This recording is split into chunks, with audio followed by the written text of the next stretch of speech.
And the new Congress convenes on the 3rd of January before Donald Trump takes office on the 20th of January 2025. Now, Donald Trump has reportedly named several key figures for high-profile roles. Take a look at this. Number one, ladies and gentlemen, sources are telling us that Donald Trump has selected U.S. Senator Marco Rubio to be his Secretary of State, a very important position. Rubio was arguably the most hawkish option on the shortlist for the post. And in the past, he has advocated for a muscular foreign policy to deal with America's geopolitical foes, including China, Iran, and Cuba.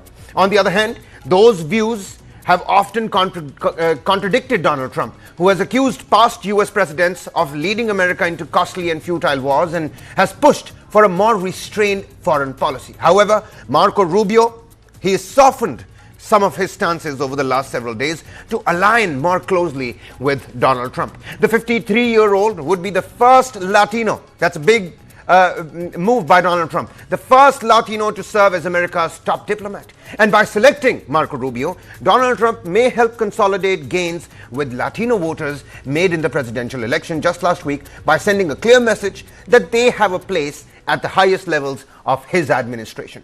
Donald Trump has reportedly selected Senator Marco Rubio as Secretary of State, a vocal advocate for strong U.S. foreign policy, especially towards China, Iran, and Cuba, and is expected to focus on challenges like the ongoing Ukrainian crisis and China's growing alignment with the United States as rivals. President-elect Donald Trump's Republican Party will control both houses of Congress when he takes office in January. Republicans had already secured a majority in the U.S. Senate, and Decision Desk HQ on Monday projected they would hold at least 218 seats in the House of Representatives, with 8 races yet to be called in last Tuesday's election. The red sweep will enable Trump to push an agenda slashing taxes and shrinking the federal government. His power will also be backed by a Supreme Court with a 6-3 conservative majority. The new Congress convenes on January 3rd, before Trump takes office on the 20th. Sources also said on Monday that Trump has selected U.S. Senator Marco Rubio to be his Secretary of State. Rubio is arguably the most hawkish option on the shortlist for the post. In the past, he has advocated for a muscular foreign policy to deal with America's geopolitical foes, including China, Iran, and Cuba. Those views have often contradicted Trump, who has accused past U.S. presidents of leading America into costly and futile wars and has pushed for a more restrained foreign policy. However, Rubio has softened some of his stances over the last several years to align more closely with Trump. The 53-year-old would be the first Latino to serve as America's top diplomat. By selecting Rubio, Trump may help consolidate gains with Latino voters made in the presidential election last week by sending a clear message that they have a place at the highest levels of his administration. Well, now that's Secretary of State done. Sources suggest India caucus head and China hawk Mike Waltz, a retired Army Green Beret, known for his tough stance on China, is set to be the National Security Advisor, another top important position. Now, Mike Waltz, a Donald Trump loyalist through and through, who also served in the National Guard as a colonel, has criticized Chinese activity in the Pacific region in the past and has voiced the need for the United States to be ready for a potential conflict in the Indo-Pacific region. The National Security Advisor is a powerful role, which does not require Senate confirmation. Mike Waltz will be responsible for briefing Donald Trump on key national security issues and coordinating with different agencies. While slamming the Biden administration for a disastrous withdrawal from Afghanistan in 2021, Mike Waltz has publicly praised Donald Trump's foreign policy views. Now, Mike Waltz, he was a defense policy director for Defense Secretaries Donald Rumsfeld and Robert Gates, and was elected to Congress in 2018. He is the chairman of the House's Armed Services Subcommittee overseeing military logistics and also on the Select Committee on Intelligence. Mike Waltz is also on the Republicans' China Task Force and has argued the United States military is not as prepared as it needs to be if there is conflict in the Indo-Pacific region. Mike Waltz is somebody who also serves on the House Armed Services Committee, has been vocal about the U.S. needing to be prepared for potential conflict in the Indo-Pacific region. His role is going to include briefing Donald Trump on national security issues on an everyday basis and coordinating with multiple agencies. He served at multiple U.S. deployments in Afghanistan and the Middle East, where he also earned several awards, including the coveted Bronze Star. He also served as an Afghanistan policy advisor at the Pentagon under the Defense Secretary Donald Rumsfeld. But that's not all. There's another name. US President-elect Donald Trump has picked South Dakota Governor Kristi Noem to serve as the next Secretary of the Department of Homeland Security, according to various Western reports citing sources. Noem, once seen as a possible running mate for Republican Donald Trump, is currently serving her second four-year term as South Dakota's governor after a landslide re-election victory back in 2022. She rose to national prominence after refusing to impose a statewide mask mandate during the COVID-19 pandemic. However, Kristi Noem had a turbulent few months politically this year. She faced widespread backlash in April this year when she wrote in a memoir that she shot to death an untrainable dog that she quote-unquote hated on her family farm, following which some Trump advisors said they believed that Kristi Noem's stock had fallen in the former president's eyes at the time when she was still a VP contender. Now, both Trump's campaign and Noem's office did not respond to requests for comments outside regular business hours. The Department of Homeland Security is responsible for everything from border protection and immigration to disaster management response and the United States' Secret Service as well. Kristi Noem, most likely the Secretary of the Department of Homeland Security. But to quickly race you past through several other key names as well. Donald Trump has tapped former Congressman Lee Zeldin to lead the Environmental Protection Agency. Now, Lee Zeldin, ladies and gentlemen, known for his opposition to certain green policies, is expected to guide the agency's approach towards energy and environmental regulation. At the same time, in addition to Lee Zeldin, Congresswoman Elise Stefanik has been chosen to serve as the U.S. ambassador to the United Nations, underscoring Donald Trump's focus on a robust representation on the global issues. Along with these two names, you've got Stephen Miller. On immigration front, Donald Trump is bringing back longtime advisor Stephen Miller as Deputy Chief of Staff for Policy, known for his hardline stance on immigration. Now, Stephen Miller, a key figure in shaping Donald Trump's previous immigration policies, is expected to drive the administration's approach on this issue once again. And finally, the border czar that everybody has been talking about, Tom Homan, the department that saw most promises and controversies in the 2024 presidential race, deportation and border policy, will be looked after by former acting director of Immigration and Customs Enforcement, Tom Homan, the new border czar, as Donald Trump called him.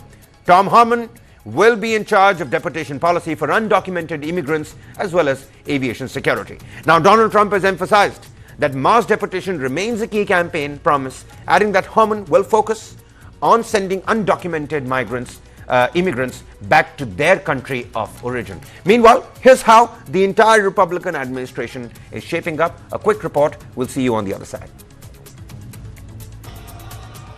U.S. President-elect Donald Trump said he will appoint Republican former Congressman Lee Zeldin to head the Environmental Protection Agency. While in Congress, Zeldin often voted against legislation on green issues, including a measure to stop oil companies from price gouging. In a post on Truth Social, Trump said Zeldin, quote, will ensure fair and swift deregulatory decisions that will be enacted in a way to unleash the power of American businesses, while at the same time maintaining the highest environmental standards. Trump, a Republican, will likely look to reverse many rules administered by the EPA on the burning of fossil fuels, and another slashing such emissions from vehicles. Trump has said he plans to begin rescinding EPA and Transportation Department vehicle pollution rules on his first day in office, and is considering paring back or eliminating EV tax breaks and other incentives. He has also picked Republican Representative Mike Waltz to be his national security advisor, according to two sources familiar with the matter. In that role, Waltz will be responsible for briefing Trump on key national security issues and coordinating with different agencies. The retired Army Green Beret has been a leading critic of China and has voiced the need for the United States to be ready for a potential conflict in the Asia-Pacific region. Waltz had criticized the Biden administration for failing to do more to help Ukraine, but says his views have now evolved. During an event last month, he said there had to be a reassessment of the United States' aims in that conflict. Waltz has also praised Trump for pushing NATO allies to spend more on defense. But unlike the president-elect, he has not suggested the United States pull out of the alliance. But even as we're taking a look at the top names that are or have been announced vis-a-vis Donald Trump's Republican administration, let's also take a look at how the president-elect is going to look at the future of education in America. And This is a move that has stirred up both support and concern across the country. Donald Trump has pledged to shut down the Federal Department of Education and shift all responsibilities, well, to the states. Donald Trump argues that the Department of Education, founded in 1979, represents excessive federal control. He said that despite spending 3 times more on education than other nations, the United States ranks low globally, sitting in 12th place according to the recent reports. Now, Donald Trump's plans, well, let states control, saying they'll do a much better job. And this proposal is part of Donald Trump's Agenda 47, a vision outlined during his campaign. The idea is also supported by Project 2025, a plan developed with input from various conservative think tanks. However, while it sounds simple, just close the department, experts caution that it's not so straightforward. The Department of Education does more than just set policies. It manages billions of dollars in federal education funds, money that supports high poverty schools, resources for the disabled students, and much more.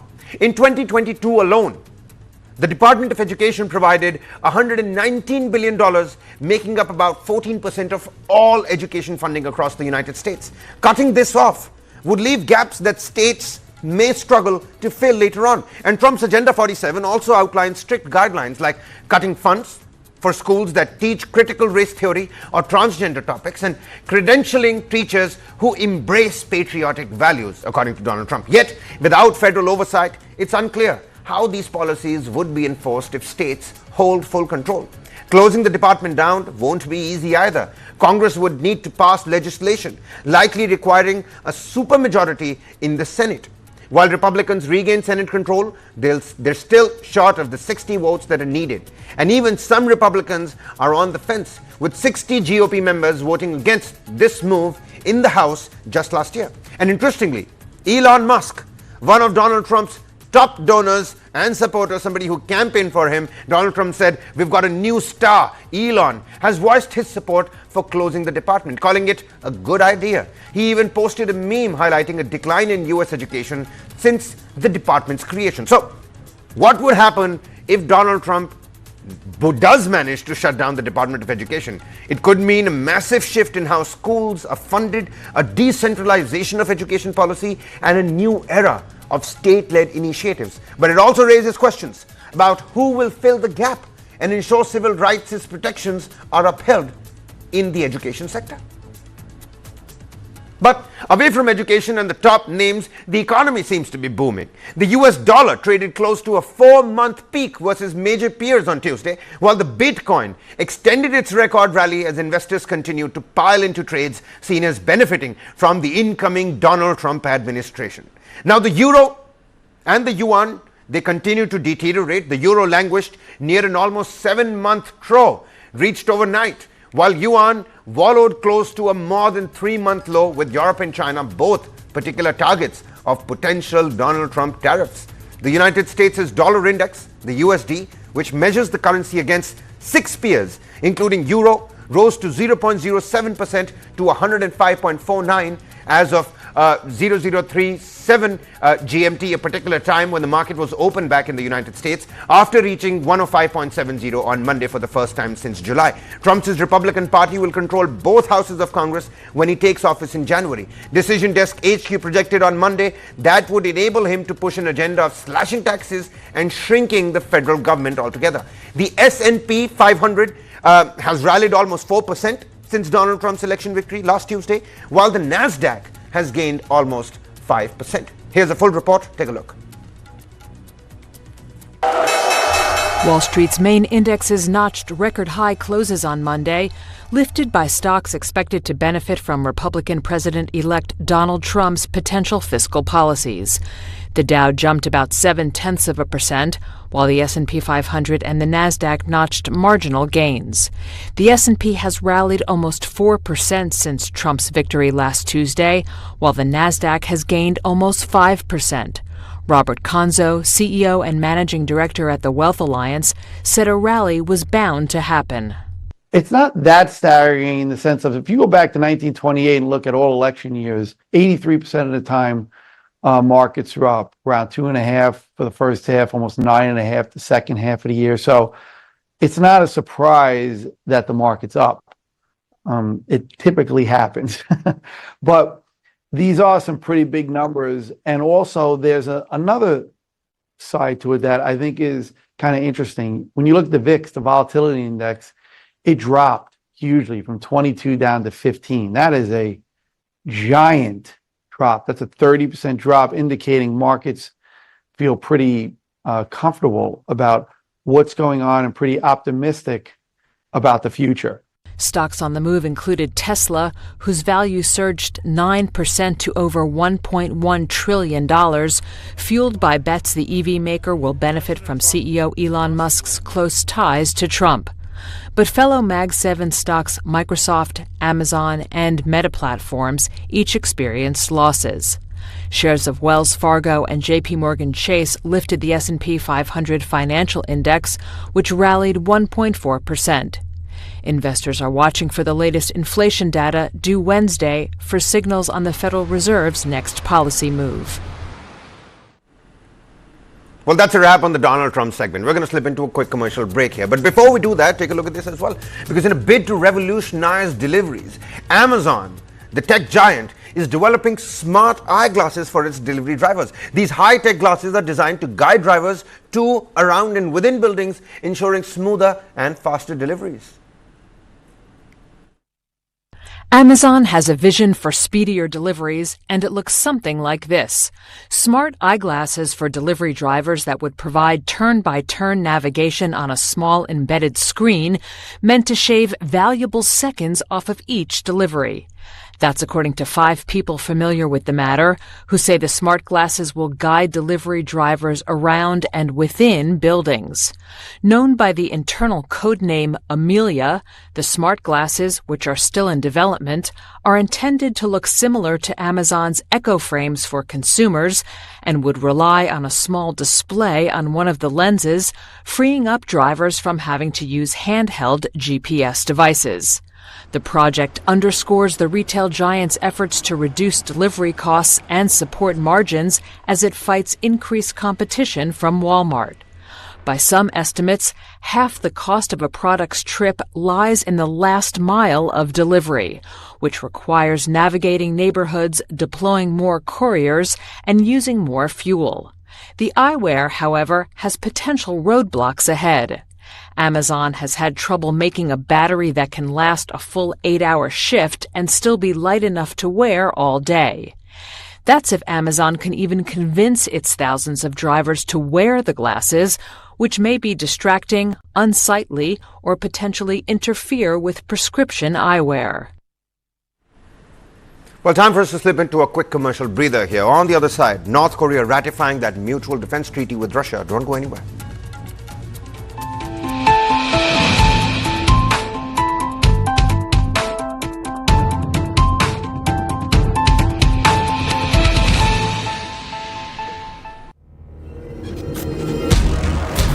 The next Indian icons, beating everyone on the globe. A new perspective awaits. B6E and XEV9E. Mahindra's electric origin SUVs. Catch them at Unlimit India.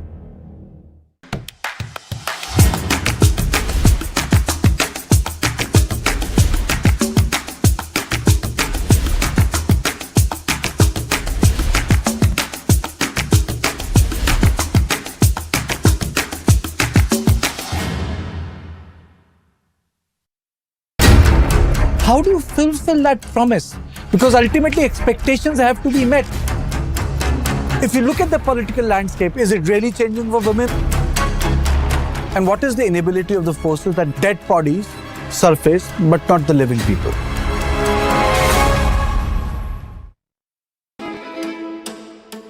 Cooking is an act of love. The first act of love we receive from our mothers in the families. Modern Indian food is all about contemporary and innovative approach to traditional Indian cooking. Representation it's also important, you know. I want to wear this white coat every day and then be a chef. There are stories. If we name or whiskey is increased, then there is a whole story behind that. Cooking food is like a therapy, and eating one is like a pleasure I can give it to myself.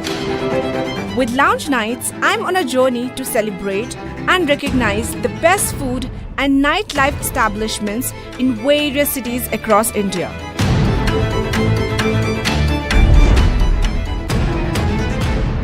Radical presents Lounge Nights every Saturday and Sunday only on Newsline Live.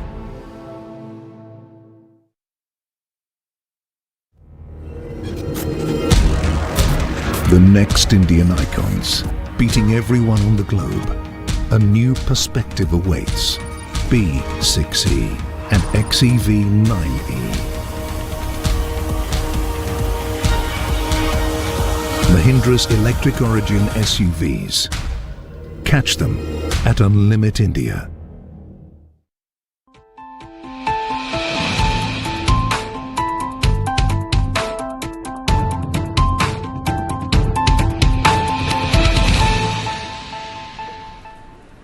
Welcome back. North Korea ratified a mutual defense treaty with Russia signed by the two countries' leaders back in June, which calls for each side to come to each other's aid in case of an armed attack, according to state-run television KRT, which corroborated the same today. The report came amid international criticism over increasing military cooperation between these two countries. The North Korea having sent tens of thousands of troops to Russia to support its war against Ukraine. North Korean leader Kim Jong-un signed a decree to ratify the pact on Monday. And the treaty, first signed in Pyongyang on the 19th of June during a lavish state visit by Russian President Vladimir Putin, obliges both countries to provide immediate military assistance to each other using quote-unquote all means necessary if either faces aggression. Russia's parliament ratified the treaty on the 6th of November amid, a lot of cacophony. Months of growing security cooperation with North Korea, including the reported transfer of weapons to Russia and the deployment of thousands of North Korean soldiers to support Russia's war in Ukraine. The North Korean agency added that the pact will take effect only when both sides exchange the ratification instruments. Russian President Vladimir Putin has also signed the treaty into law, which stipulates that two countries should immediately provide military assistance and other assistance of all kinds using all available means if either side is in a state of war. Now, Kim Jong-un clinched the accord with Putin at a summit in June, touting it as a step to elevate bilateral ties to something akin to an alliance of sorts. Now, just to tell the viewers, South Korean, United States and Ukrainian intelligence have said that at least 11,000 North Korean soldiers have been sent to fight on the front lines against Ukrainian forces. Most of the North Korean troops have been deployed to Russia's Kursk region, which has been under partial Ukrainian control since Kyiv's surprise incursion into Russian territory back in August. Ukrainian President Volodymyr Zelensky said on Monday that Moscow has assembled a force of 50,000 soldiers, including North Korean soldiers, in Kursk as it prepares to launch a major assault and reclaim territory lost to Ukrainian forces in the region bordering Ukraine. Moscow and Pyongyang have yet to directly comment on the presence of North Korean soldiers in Russia, but the implication of such a move have raised concerns among the international community and among NATO members in Europe as well. Mind you, NATO another talking point because Donald Trump not necessarily very happy with the NATO members making his way back to the White House. But at the same time, let's also tell you about the aftermath of the drone warfare between Ukraine and Russia. A Russian missile hit a residential building in Kryvyi in central Ukraine on Monday, injuring at least 11 people, with more trapped under the rubble, according to the officials. A 10-year-old girl and a boy of 11 years were among those injured. Regional Governor Serhiy Lyasak said on Telegram that 2 children were injured in the attack.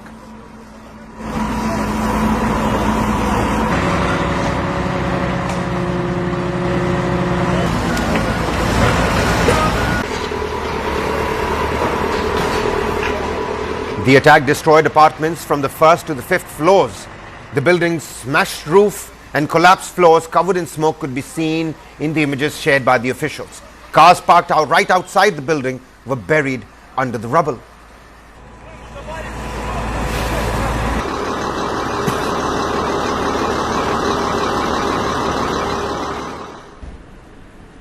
But as Donald Trump's election win brings the prospect of talks to end Russia's war in Ukraine closer, Kyiv is battling to put itself in the strongest position possible for any negotiations, including by securing more arms and holding out on the battlefield.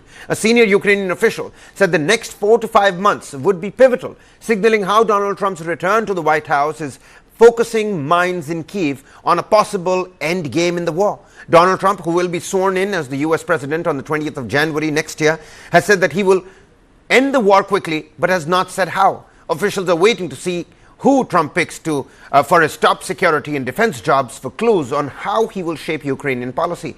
He has ruled out ex-Secretary of State Mike Pompeo, seen in Kyiv as pro-Ukrainian.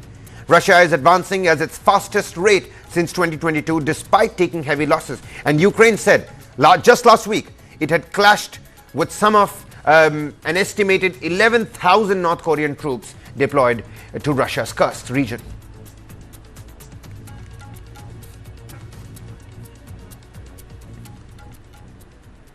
Well, now that we've spoken about the latest updates from the Russia-Ukraine war, let's also talk about the West Asian sector completely in a spiral. In Haifa, in northern Israel, over 80 rockets were fired from Lebanon into northern Israel, triggering sirens across Haifa. Take a look. Interceptions could be seen above Haifa, Israel's third largest city and a busy international port as well.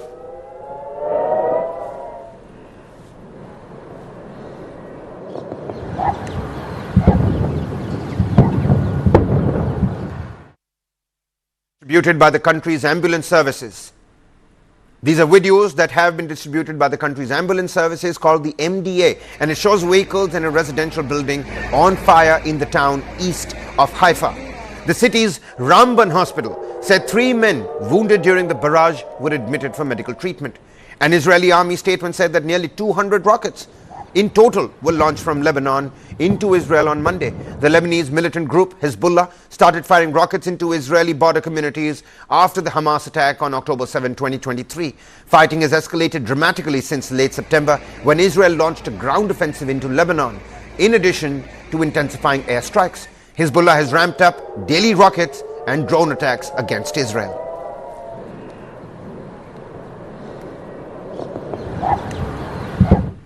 But on the other side of the divide, the Gaza Strip, the United States is set to decide whether Israel has made progress towards improving the humanitarian situation in Gaza, just days after global food security experts warned that there was strong likelihood of a famine that was imminent in various parts of the enclave's north. Trucks carrying humanitarian aid were allowed to cross into northern Gaza on Monday. The move comes just days after global food security experts warn there is a, quote, strong likelihood that famine is imminent in areas of northern Gaza. And it also comes as the United States makes a determination on whether Israel has made progress toward improving the humanitarian situation in the Gaza Strip. National Security Advisor Jake Sullivan said on Sunday that Washington will also decide how to respond. That's after President Joe Biden's administration told Israel in an October 13th letter to take steps within 30 days or risk restrictions on U.S. military aid. Israel has been focusing its campaign against Hamas militants in Gaza's north and center. The U.S. said it is watching to ensure that Israel's actions do not show it has a, quote, policy of starvation in the north, where the UN estimates between 75,000 and 95,000 people are still located. On Friday, the Independent Famine Review Committee said it could be, quote, assumed that starvation, malnutrition, and excess mortality due to malnutrition and disease are rapidly increasing in the north. The committee reviews findings by the internationally recognized standard known as the Integrated Food Security Phase Classification, or IPC. The Israeli military agency that deals with Palestinian civilian affairs pushed back against the report. It said that, quote, all IPC projections had proven, quote, incorrect and inconsistent with the situation on the ground.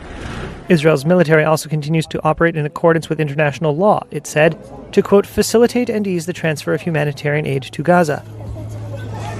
Following the famine warning, the head of the United Nations Palestinian Relief Agency, UNRWA, accused Israel of using hunger as a weapon. UN data has also shown the amount of aid entering Gaza has fallen to its lowest level all year. Israel's UN ambassador told the Security Council last month that the issue in Gaza was not a lack of aid. He accused Hamas of hijacking the assistance. Hamas has repeatedly denied Israeli allegations that it was stealing aid and says Israel is to blame for shortages.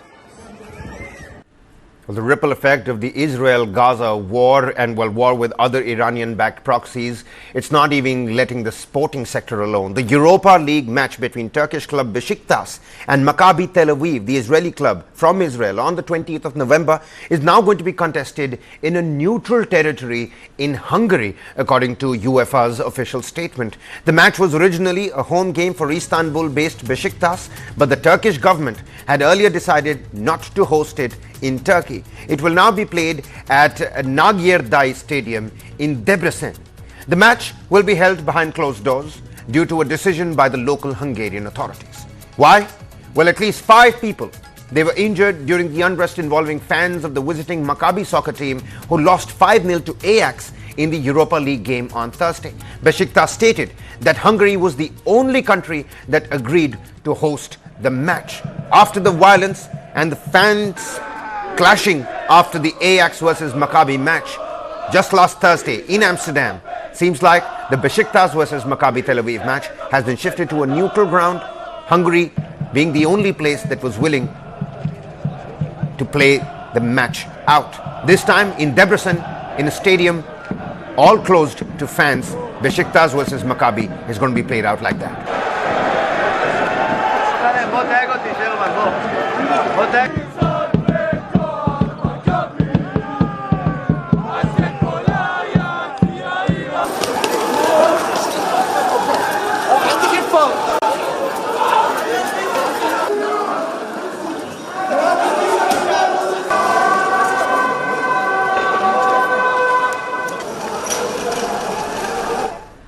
All right then, some other top global developments on your screens next. Shifting our focus to New Zealand first, because in a historic moment in the country, New Zealand offered a rare national apology on Tuesday for the victims and families affected by decades of institutional abuse. For the past 70 years, hundreds of thousands of young people and vulnerable adults suffered physical and sexual abuse within institutions. And this apology marks a significant step in acknowledging the trauma endured by many as the country confronts this dark chapter in its history. Today I'm apologising on behalf of the government to everyone who suffered abuse, harm and neglect while in state care. Today make this apology to all survivors on behalf of my own and previous governments. You deserved so much better, and I am deeply sorry that New Zealand did not do better by you. I am sorry that you were not believed when you came forward to report your abuse.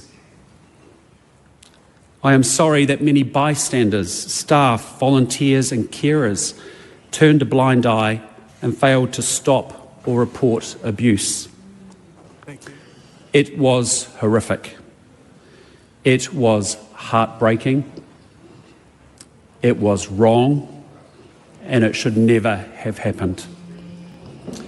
For many of you, it changed the course of your life, and for that, the government must take responsibility. Moving on, Haiti has seen a major political shakeup as Prime Minister Gary Conille has been ousted after just 6 months in office. On Monday, the country's Transitional Presidential Council appointed entrepreneur and former Senate candidate Alex Didier Fils-Aimé as the new Prime Minister. And this change comes amid ongoing political instability, with Haiti grappling with severe security and humanitarian crisis. Haiti's Prime Minister has been ousted after just 6 months in the role. The country's Transitional Presidential Council appointed entrepreneur and former Senate candidate Alex Didier Fils-Aimé to replace Gary Conille on Monday. The shake-up is the latest blow to political stability in the Caribbean nation, which is struggling through a severe security and humanitarian crisis. Armed gangs have gained control of most of the capital, Port-au-Prince, and have expanded to nearby regions, fueling hunger and forcing hundreds of thousands from their homes. Conille, who also briefly led the country over a decade ago, had been appointed in May in the hope of restoring stability. In a letter circulating on social media, Conille criticised the council, saying it only had the power to appoint a prime minister and not to dismiss one. In recent weeks, Conille has embarked on trips abroad to the United Arab Emirates and Kenya to seek security assistance. Although the UN has authorised an international force to help Haiti's police take back control from the gangs, the mission has been poorly resourced and produced scant results. The UN's World Food Programme said last month that the total number of displaced people in Haiti was now more than 700,000. WFP also said that roughly half the population, almost 5.5 million Haitians, are suffering from acute hunger, with pockets of famine-level hunger being reported among internally displaced people. Well, time for us to slip into a quick commercial breather here. Top developments right on the other side. Keep watching News 9.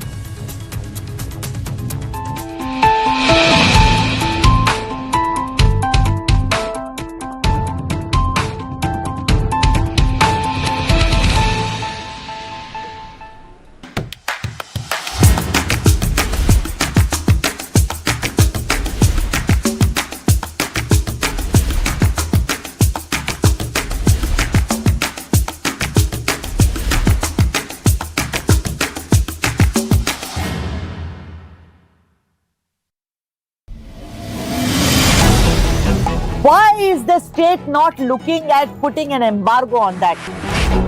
As a Telangana person, I will not accept. How do ordinary folks deal with this?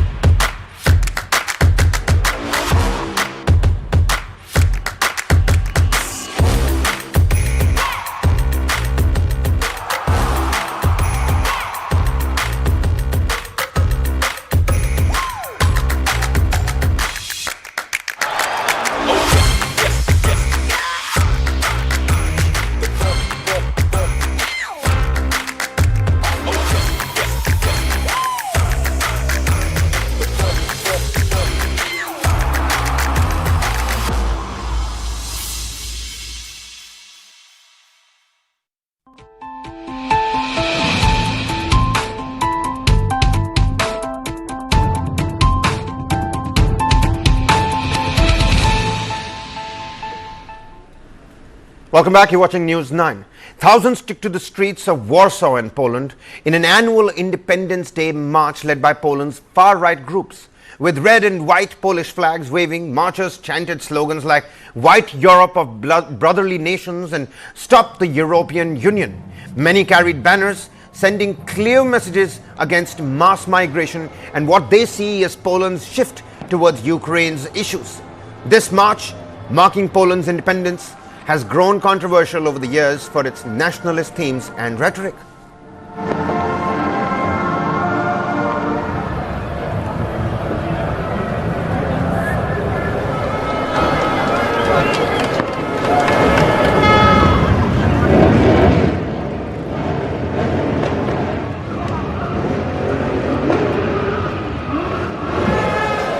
Well, now this particular rally drew significant crowds, and its messages against the European Union and migration echo broader debates in Europe about identity, sovereignty and integration. Thousands taking to the streets of Warsaw. Annual Independence Day march led by Poland's far-right groups.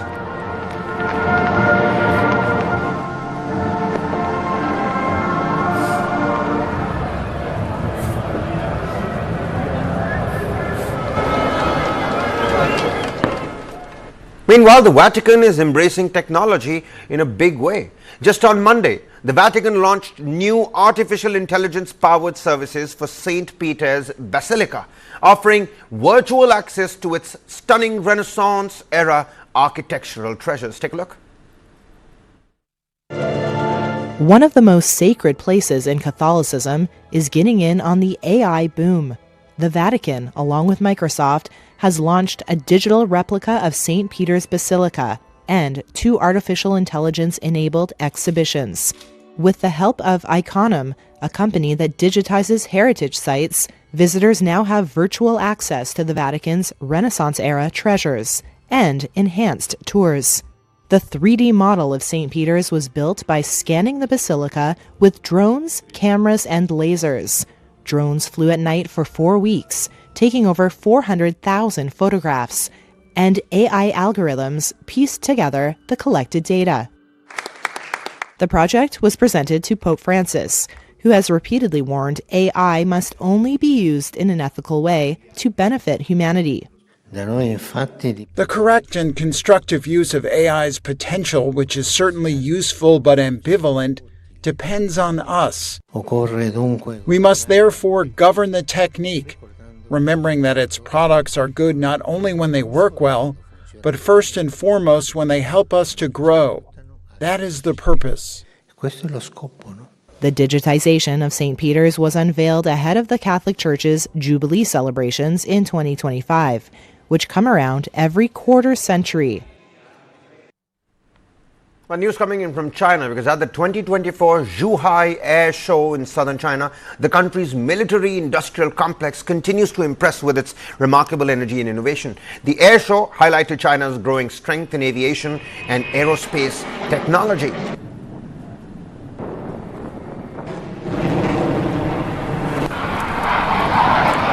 The Chinese air show taking place in Zhuhai, a complete complex mixture of military and industrial aircraft.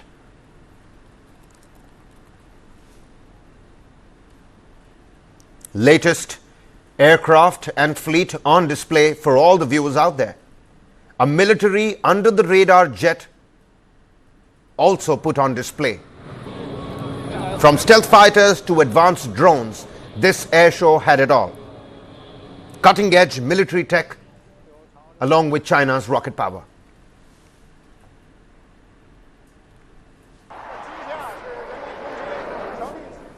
Well, next up, taking on our climate change segment. And we must begin with what's happened in Spain as well, because Spain's military is still out there carrying out rescue and relief efforts. They're now using helicopters to lift wrecked cars left near rivers after the deadly floods in the Valencia region. Spanish military video on your screens now shows a helicopter lifting wrecked cars after Valencia's deadly floods. The footage was released by Spain's Military Emergency Unit, UME, and the forces showed military helicopter moving a destroyed car from the bank of the Mejares River to a location where the wreckage could be moved by road. More than 220 people, mind you, ladies and gentlemen, died after torrential rains on October 29th that triggered floods and that swept through the suburbs south of the regional capital, Valencia.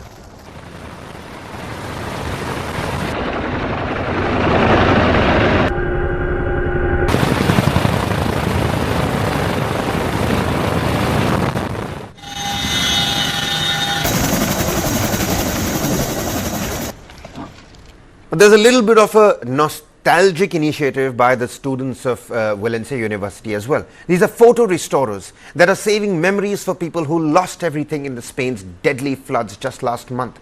In late October, more than 220 people were killed as floods ripped through the suburbs of Valencia. Many people lost many of their things, if not all their possessions. But thanks to the restorers, those who use their services are able to hold on to the memories of the past, photographs of happier times before the flood. It's an initiative called Save the Pictures. Take a look.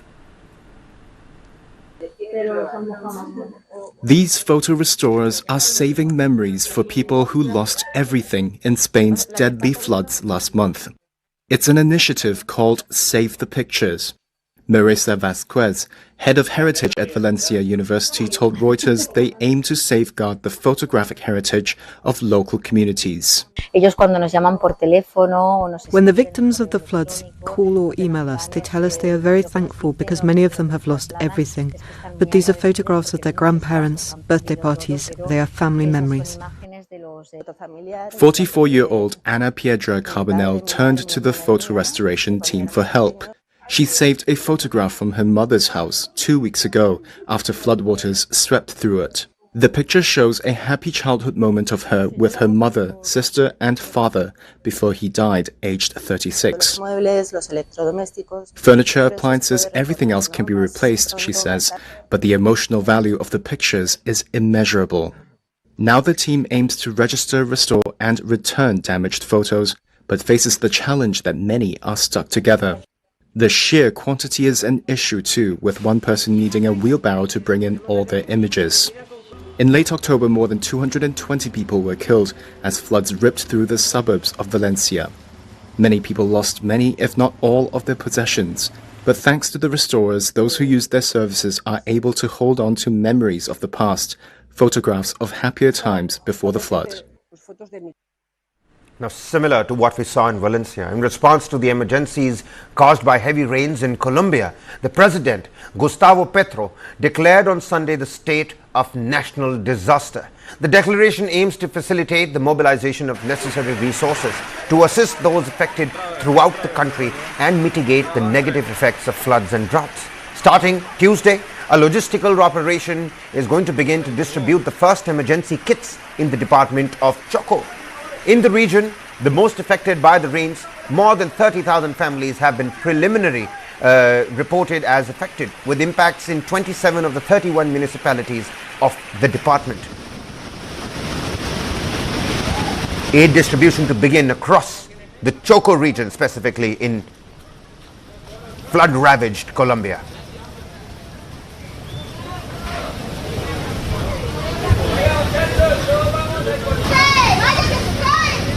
Sludge, muds on the road, a similar scene as to what we saw in the last month of October in Spain's Valencia.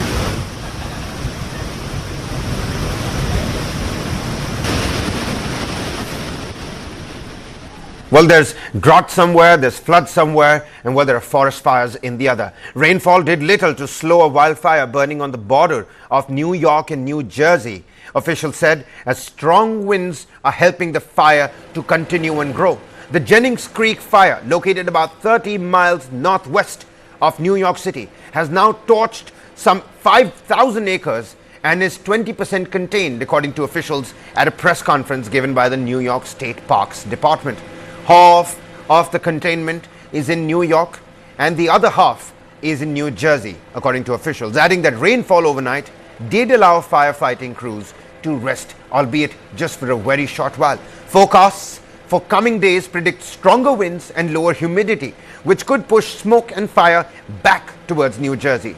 The Jennings Creek fire has already killed one person, an 18-year-old employee of the New York State Parks Department, according to local police. As much as half-inch of rain was recorded in several East Coast cities overnight, the National Weather Service in Mount Holly reported. Some cities like Trenton, New Jersey, had not seen rain in the last 42 days, according to the very same service.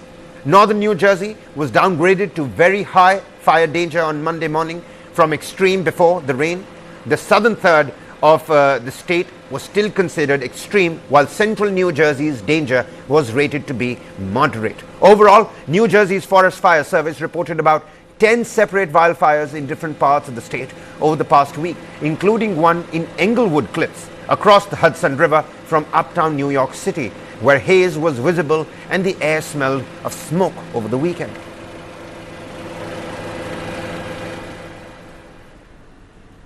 But amidst all of this climate cacophony, and mind you, a COP29 is already taking place in Baku, Azerbaijan, a Dutch court on Tuesday accepted Shell oil company's appeal against a landmark climate ruling, dismissing the order for the oil and gas company to sharply reduce emissions. Here's a complete report to take a look. Shell has won an appeal against a landmark climate order for it to cut greenhouse gas emissions. The appeals court in The Hague dismissed the 2021 ruling that Shell must cut its absolute carbon emissions by 45% by 2030, relative to 2019 levels. That included emissions caused by the use of its products. The case has been brought by Friends of the Earth Netherlands, known as Milieudefensie. But presiding judge Carla Joustra said Shell was already on its way to meet required targets for its own emissions. Shell has set a specific reduction target for Scope 1 and 2. That means its Scope 1 and 2 emissions will be reduced by 50% by 2030, compared to 2016.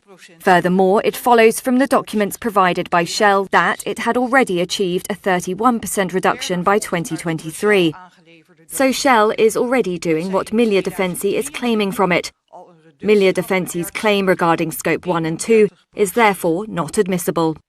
The Dutch court did say, however, that the oil giant has a responsibility to reduce greenhouse gas emissions to protect people from global warming. And it said that it was unclear if demands to reduce emissions caused by the use of its products would help the fight against climate change. The ruling coincides with the COP29 UN Climate Summit in Baku, Azerbaijan. On the agenda is a continuation of last year's talks about transitioning away from fossil fuels. Shell Chief Executive Officer Wael Sawan welcomed the decision, saying Shell believed it was, quote, the right one for the global energy transition, the Netherlands and our company. Milja Defensie said it was disappointed about Shell's victory and would continue its fight against large polluters. Ik ben hier echt doorgehakt. This really touches me. This should have been the moment of a real breakthrough in the fight against dangerous climate change. That didn't happen today. But the fight against dangerous climate change is a marathon, not a sprint, and the race has only just begun. There's so much negativity around climate change. The sea temperature is rising. There's an air crisis in northwestern, Asia as well. But at this point in time, there's a lot of good that happens as well. There is still room for us to facilitate good. The Cape water lily, absent from the lowland wetlands of Cape Town since the mid-1990s, well, ladies and gentlemen, it has been reintroduced to its native habitat, coinciding, of course, with the culmination of the prestigious Earthshot Week in the city. We'll leave you with this complete report. Many thanks for watching.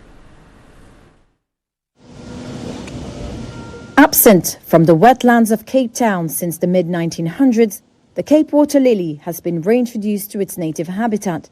Now known as the Earthshot lily, it was brought back to mark the first time the African continent hosted the Earthshot Prize. We decided to restore this water lily to this wetland as a symbol of conservation, and it also speaks to the ethos of what the Earthshot Prize is all about.